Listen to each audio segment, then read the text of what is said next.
Welcome to the final episode of 2025. Now, this episode is a little bit different because I'm not doing any editing on it. I've got no intro. This is just me giving a final sign off for 2025. So one thing I do like to do at this time of year, as lots of other people do, is reflection. How did the year go? And the reason I like to do this is because it helps me set some intentions or principles for the next year. So a lot of people talk about goal setting at this time of year, and goal setting is a good thing to be doing, setting those targets for what you want to achieve next year. But sometimes I think goals can feel like a bit of an obligation, as in it's something that sort of hangs over your head, and sometimes they can induce a bit of pressure, which I don't think is helpful. So I like to think in principles sometimes, which is more about intentions for how you're going to be in the next year. And I usually come up with these based on how my current year went. And these help me to frame different intentions for how I want things to go in the next year.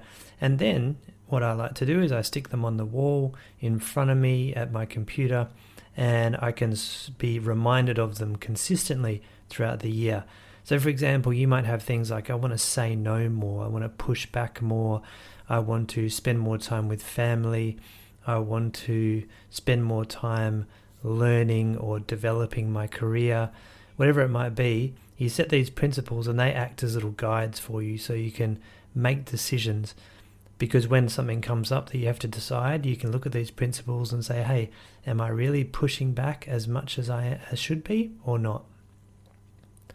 So one of mine, for example, one of the principles that I have on my wall in front of me is, I'm going to change the language here, but it literally says, number 1, say F you more.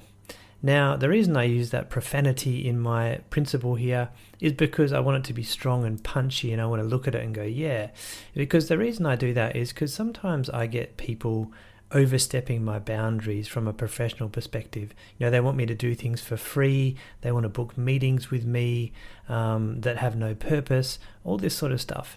And so what I want to do next year is to basically say, hey, screw you more, and push back on that stuff and say, no, I'm not accepting that. So that's one of mine for next year, because I find sometimes I wasn't as assertive as I'd like to be this year. So that's one of mine.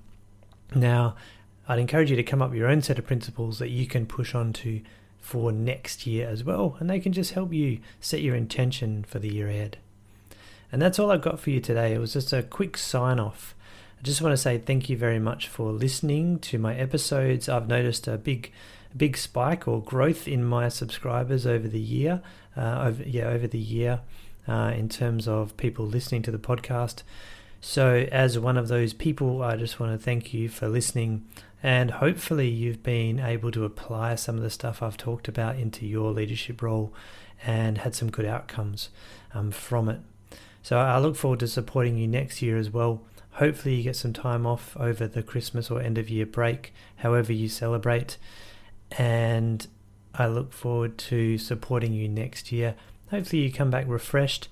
And there's lots of content on my website, obviously, thoughtfulleader.com, where you can have a look for different articles and podcast episodes from the year and previous to that as well, for the last 10 years, in fact. So please have a look at those if you are looking for something to consume over the holidays and leadership is still on your radar during that time. Okay, I look forward to supporting you next year.